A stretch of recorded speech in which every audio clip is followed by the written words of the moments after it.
Chemical properties. In the chemical properties, we will see the chemical reactions of alcohols. The first category of the reactions shown by the alcohols are the reactions involving the cleavage of the OH bond.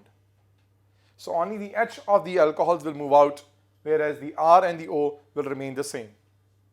The whole of the molecular species, the alkyl group and the oxygen will remain as such, and the H will move out. Now this means we are trying to study what? Their acidic reactions. So we are trying to study their acidic nature.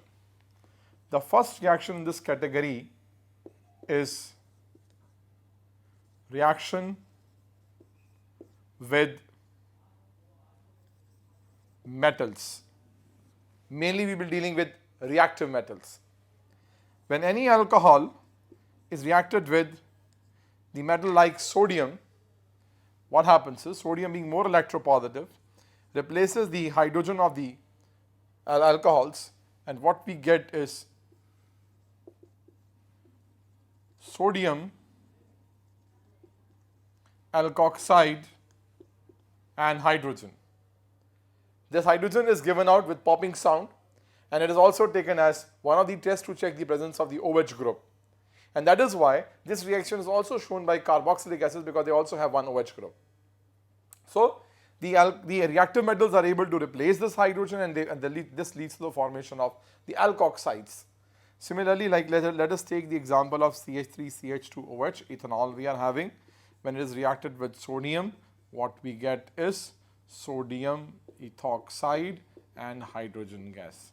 So the compound which we have got is sodium ethoxide. Then now let us see the other one. They can react with more reactive metals, like the other reactive metals, like if we are having, suppose, isopropyl alcohol with aluminium, what it forms is aluminium isopropoxide and hydrogen gas. So this is how they can react. This same reaction is also shown by phenol,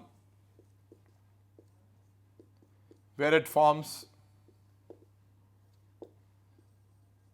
sodium phenoxide and hydrogen gas is released. Even more interesting to note is that we can take it as a second reaction with alkalis. Yes, alcohols doesn't react with alkalis like NaOH, but the moment we take phenol and we react them with alkalis like NaOH or KOH, what we get is potassium, like in this case potassium phenoxide and water.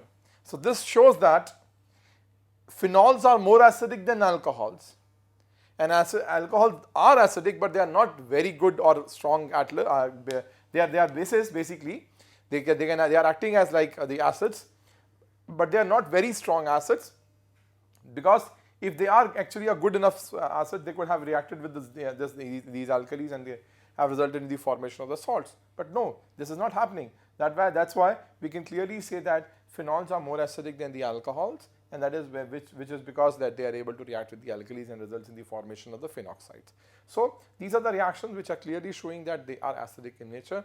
Now let us compare the acidic natures of the alcohols and phenol. Now let us compare the acidity of alcohols and phenol. What we find is, when we take any alcohol, we know that it breaks down into alkoxide and releases H plus ions if it is acting as an acid, and the dissociation constant of this acid is found to be between 10 to the power minus 16 to 10 to the power minus 18, which is a very small value. Whereas in a very similar way we can say the water also dissociates to form hydroxyl ion and H plus ions, and its equilibrium constant called ionic product of water we know is 10 to the power minus 14. And if we take in a very similar way the phenol, which breaks down into what? Phenoxide ion and H plus ion, what we find is its K is 10 to the power minus 8 to 10 to the power minus 10. Now this shows that these dissociation constants values shows that the acidic nature of alcohols is least, water is more acidic than alcohol, and the phenol is more acidic than these alcohols and water. So alcohol out of the three is the most acidic, followed by water and then alcohols. Now the question comes is, why the alcohols are less acidic than water? Now the alcohols are less acidic than water, it is because of the what? The plus I effect of the R group. See, in alcohols what we find is this R, due to its plus I effect, increases electron density on this oxygen. Therefore this oxygen has lesser tendency to withdraw electron from the hydrogen, so it is what? Less acidic. Whereas we have no such plus I effect in water, therefore it is more acidic. That's the major reason. Now what makes phenol most acidic out of the three is a reason. Let me tell you in this way. See, in phenol what we find is the OH group shows what? This type of resonance, which is called plus R effect. Now this charge will move along and then it will again go back to the oxygen. Now due to this plus R effect, the oxygen acquires what? Positive charge. It becomes electron deficient. Therefore it will be able to withdraw the electron from the hydrogens very easily, and that is why what we find is this increases the acidic nature of the what? Phenol. There is one more reason. Now because of this, the conjugate base which we get called phenoxide ion. So this phenoxide ion is resonatingly stabilized. We know from the class 11th Lee-Chatler's principle, or we know from the Bronsted-Arrhenius concept, what? That more stable is the conjugate what? Base, stronger is the acid. And what makes this conjugate base phenoxide ion very stable is this what? R effect, plus R effect. And the oxygen is having an extra pair which is being easily transferred to the benzene ring. That is why phenol is much more acidic than what water and the alcohols are. Now what is again interesting to note, next thing is, what are the effects of the substitutions on phenol, acidity of phenol? Now let us discuss the effect of substitutions.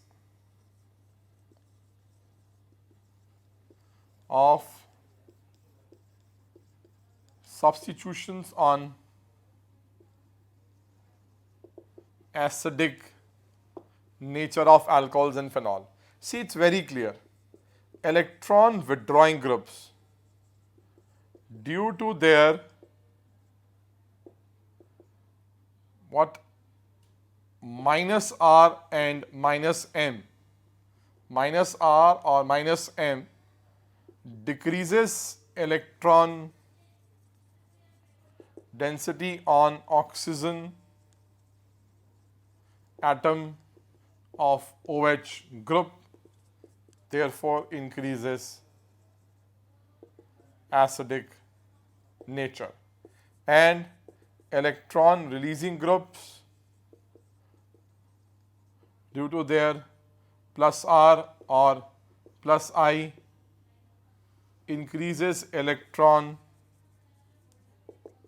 density on oxygen atom of OH group, therefore decreases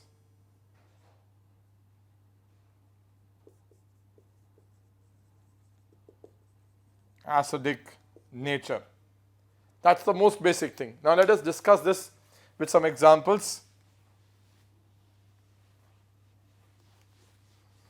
Like if we compare the acidic nature of the alcohols,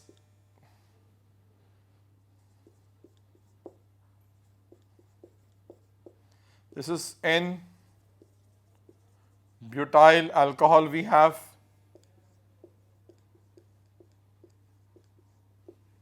This we can have is secondary butyl alcohol, and if we compare this with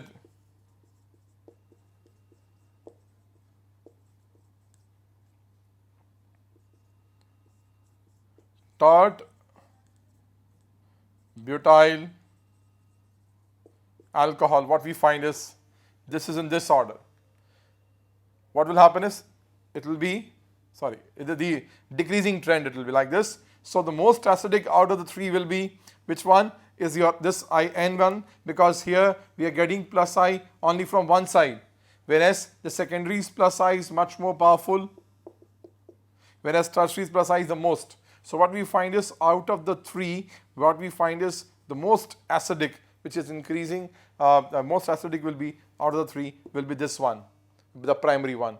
That is why what we find is the tertiary ones are least acidic in their nature. The reason being the plus I increases this electron density on this oxygen enormously. So that is why the OH is released to the least extent out of these.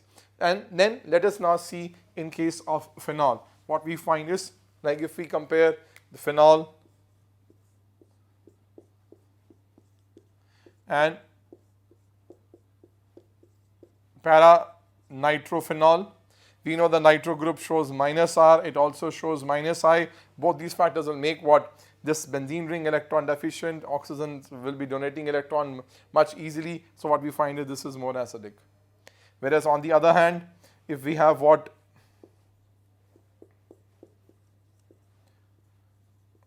A methyl group at the para position, this is what showing plus I. So what we find is phenol is more acidic. So this is how we can easily compare the acidic natures of the different types of phenol. Let us see one more reaction which is involving the cleavage of the OH bond of the alcohols and the phenol. And the best example for this one we can take is the esterification reaction. See, esterification is the method of preparing esters from when the acids and the alcohols are reacted in presence of an acid. So we know the basic that if we are having any acid and it is reacted with an alcohol in presence of an acid, mainly we take sulfuric acid. What can happen is the H can move out, H moves out from the alcohol and the OH from the acid, they goes out, and what we get in this is RCOOR dash plus water. See, this reaction is reversible because the ester can react with the water in presence of a sulfuric acid to form the acid and the alcohols back. Therefore, as soon as the ester is formed, it is to be distilled out immediately so that the reaction's reversibility is avoided. We can take the example of taking acetic acid and methanol, which is done in presence of sulfuric acid. What we get is methyl acetate plus water.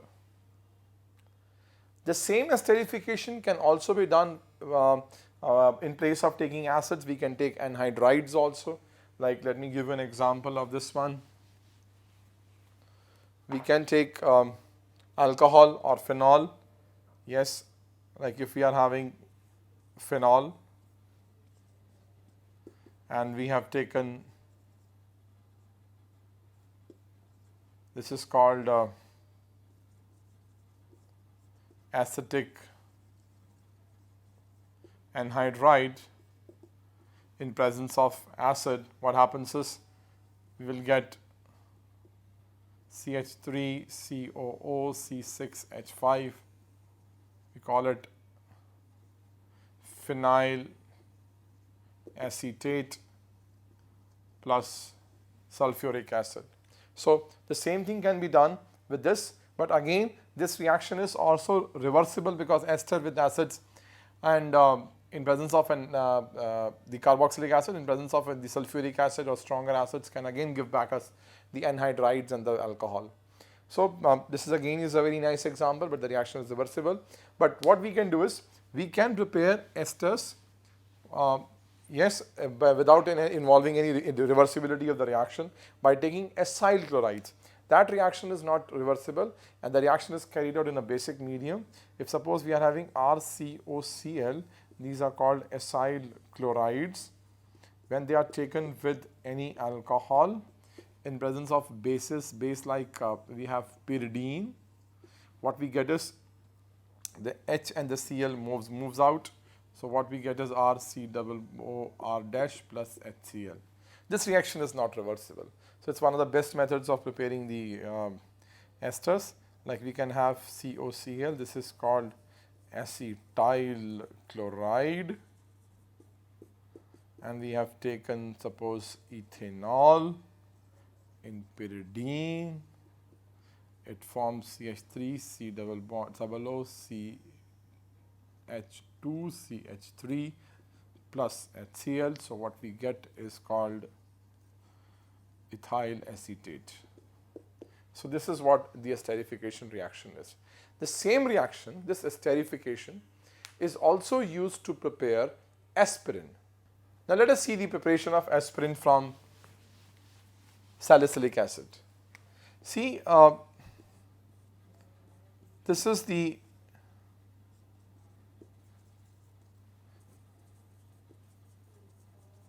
salicylic acid is 2-hydroxybenzoic acid. Now, if we react this with acetic anhydride, or if we take any acyl chloride in presence of the acidic medium, this acid group, acid derivative will react with the OH group, not with the acid group, and what we get is OCOCH3 COOH plus CH3 COOH.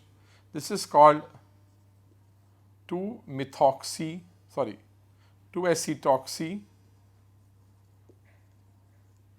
It's called 2-acetoxy benzoic acid, or we also call this one as aspirin, which is a very common analgesic and antipyretic. So this is how we can prepare aspirin.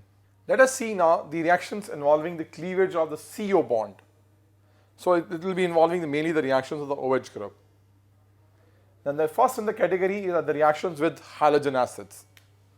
We know we have done in the preparation of the alkyl halides, like the alcohols with HCl in presence of ZnCl2, yes, gives us alkyl chlorides and water. We know the same alcohols with HBr in presence of H2SO4 and reflux gives us RBr and water, and the alcohols with HI in presence of what, H3PO4 and reflux gives us alkyl iodides plus water. So we know the details of these reactions we have already done in the preparation of what, the alkyl halides.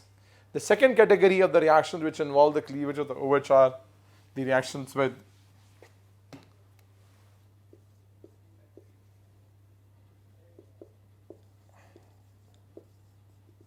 PCl5, PCl3, SOCl2, PBr3, PI3. We know alcohols with PCl5 definitely gives us what, alkyl chlorides plus POCl3 plus HCl. This we have already done again in the preparation of alkyl halides, so these are just the repetitions. PCl3 with alcohols with PCl3 gives us what, RCl, alkyl chlorides plus phosphorus acid, and the alcohols, all type of alcohols with thionyl chloride SOCl2 gives us what, RCl plus SO2 and HCl, and we prefer to have this reaction because both these products, SO2 and HCl byproducts, are gaseous in nature.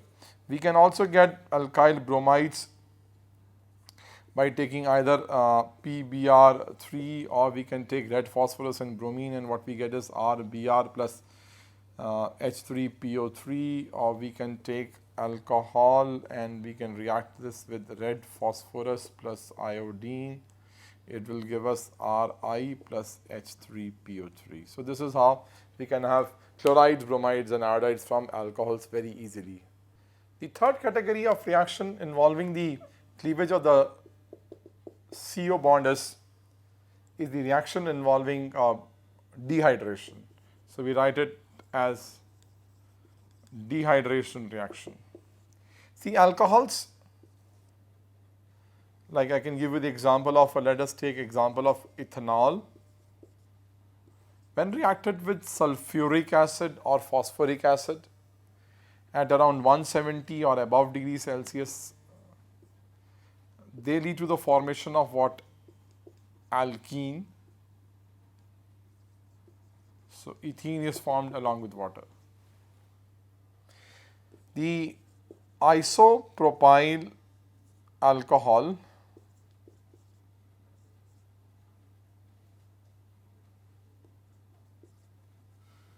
we can have this one.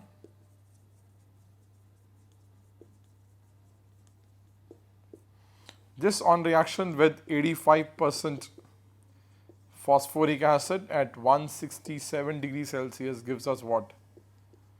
Propene. Whereas tert butyl alcohol with only 20% phosphoric acid and at around 85 degrees Celsius gives us what?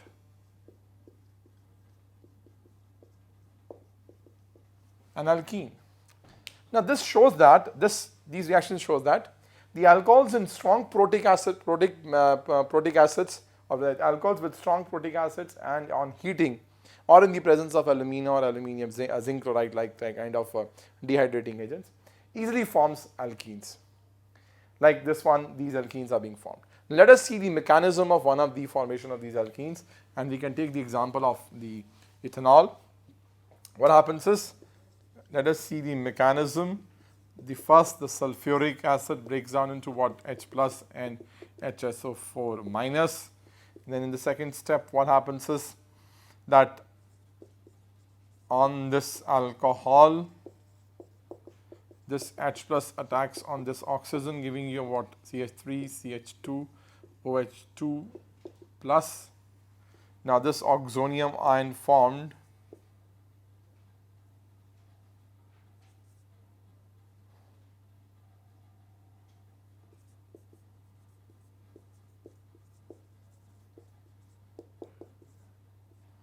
like this one. This moves out because water is a very good leaving group. Therefore from beta carbon the hydrogen is H plus is removed out. So what we get is CH2 double bond CH2 plus water plus H plus, and this is how the ethene is formed. So this is what is the mechanism we have, which is the dehydration of alcohols. The next reaction of the alcohols is their oxidation. It's a very important reaction because due to this reaction we are able to prepare aldehydes and ketones and even carboxylic acids. Now what we need to know is that the alcohols can be oxidized by using many oxidizing agents. So the oxidizing agents generally used are the PCC, which is called pyridinium chlorochromate, which is CrO3.C5H5N.HCl. That's a very useful oxidizing agent, as it oxidizes only the primary alcohols to the aldehyde, secondary to ketones, and no action on tertiary alcohol, and it prevents the further oxidations of the aldehyde and ketone formed to the corresponding acid. So if we want particularly only the aldehydes and ketones, this is the best reagent. We can also use chromic anhydride under anhydrous conditions which also oxidizes primary alcohols to aldehyde, secondary to ketones, and no action on tertiary. Now these oxidizing agents exclusively gives us aldehydes from the primary alcohol and ketones from the secondary. Whereas if we are using the stronger oxidizing agents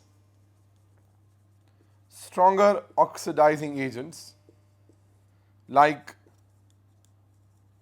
KMnO4, H2SO4 or K2Cr2O7, H2SO4 or KMnO4 in basic medium called Bayer's reagent, they can also show the same type of oxidation. But the problem with these strong oxidizing agents is that they oxidizes further the aldehyde form to the corresponding carboxylic acid. Therefore, if you want aldehyde, they have to be distilled out immediately as they get further oxidized. In ketones, what they do is, yes, ketones further oxidation is a little bit difficult, but what we do is, if we heat them, yes, we can get acids. Let us see now how they are used. Let us take the example. If we have a primary alcohol and we are using any one of these, K2Cr2O7 or KMnO4 in acidic medium, first we get is an aldehyde, ethanol. So ethanol gives ethanol, which gets further oxidized in the same reaction mixture to the corresponding ethanoic acid. This is of 2 carbon, this is of 2 carbon, and this acid is also of 2 carbon. That's the major problem. Whereas if we are doing its oxidation by PCC, we only get aldehyde and no further oxidation is possible. That's the best use of the PCCs. Let us take now ketones, secondary alcohols, how we get ketones out of that. Now let us see how a secondary alcohol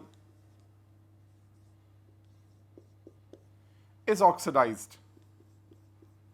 If we are using the same strong oxidizing agents like K2Cr2O7 in acidic medium, KMnO4 in acidic medium, the first thing which we get is a ketone out of it. So we get ketone or a propanone out of this isopropyl alcohol. Now what happens is, its further oxidation in the same medium is a little bit difficult. The reason is it doesn't have any CH bond.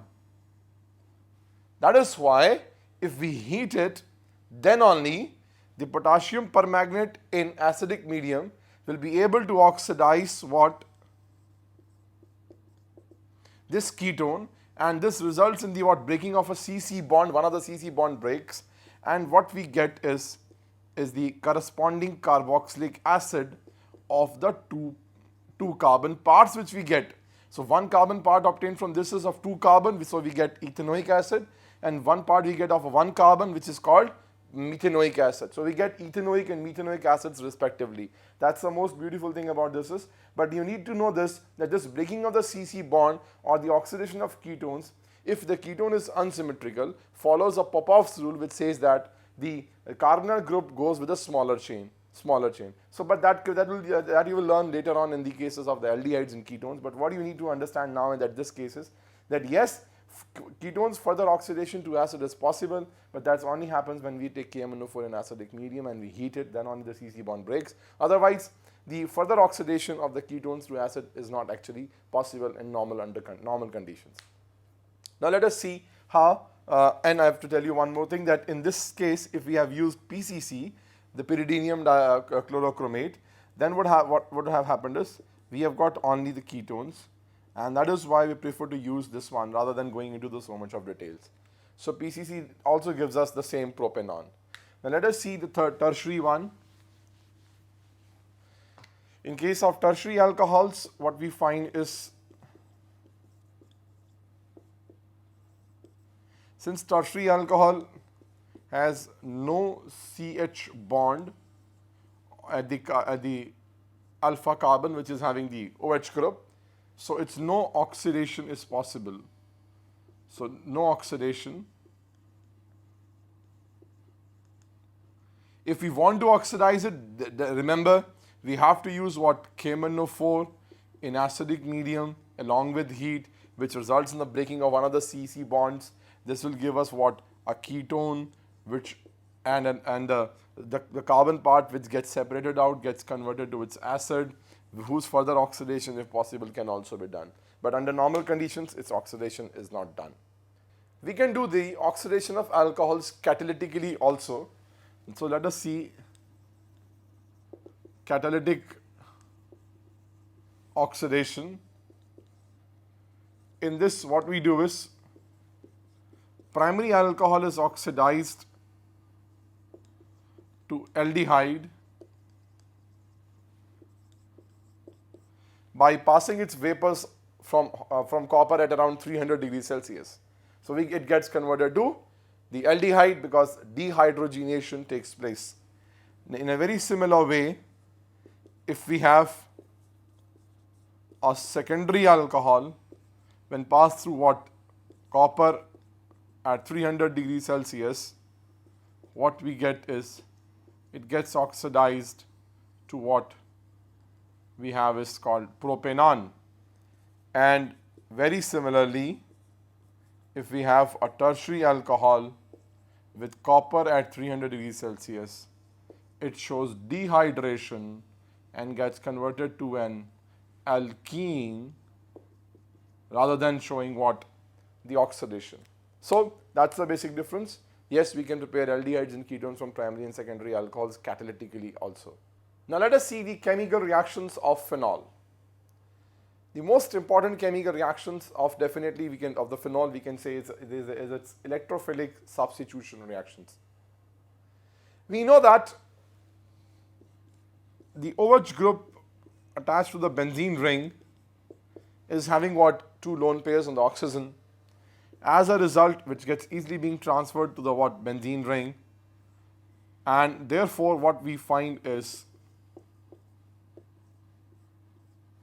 that the OH group is showing what? Plus R effect. And as a result, there is a high electron density at ortho and para positions. These are the resonating structures which we get out of it.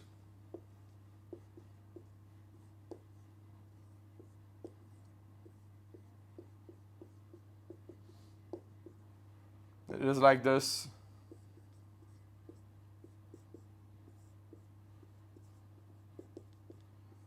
So we have seen in these 5 resonating structures that the lone pairs of the oxygen has taken a complete round of the benzene ring and they are back on the oxygen.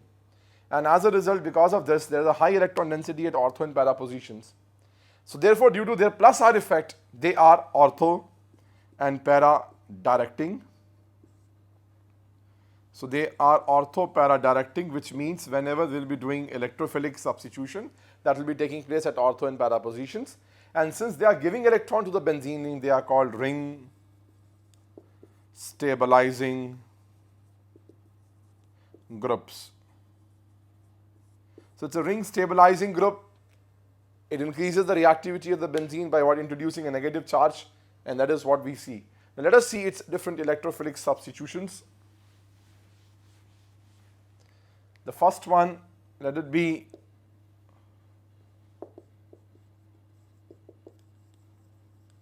nitration. What is more important to know is that since it's a ring activating group, we don't need harsh conditions for electrophilic substitution reactions. They can take place very easily on their own. That's the major thing is. So when we take phenol and we treat it with dilute nitric acid, what we get is both orthonitro and paranitrophenol. This is paranitrophenol, which is a major product along with, of course, water, and this is the minor product. but yes, it's not formed in a very small amount. It's again is formed in a good amount. The reason being is it has what? Intramolecular H bonding. As a result, what we find is this becomes steam volatile, whereas this is able to form hydrogen bonding with the rest of the other molecules. That is why what we find is, yes, we find that it is very having higher boiling points. So we get both ortho and para products, whereas para 1 is found, of course, more than the ortho 1.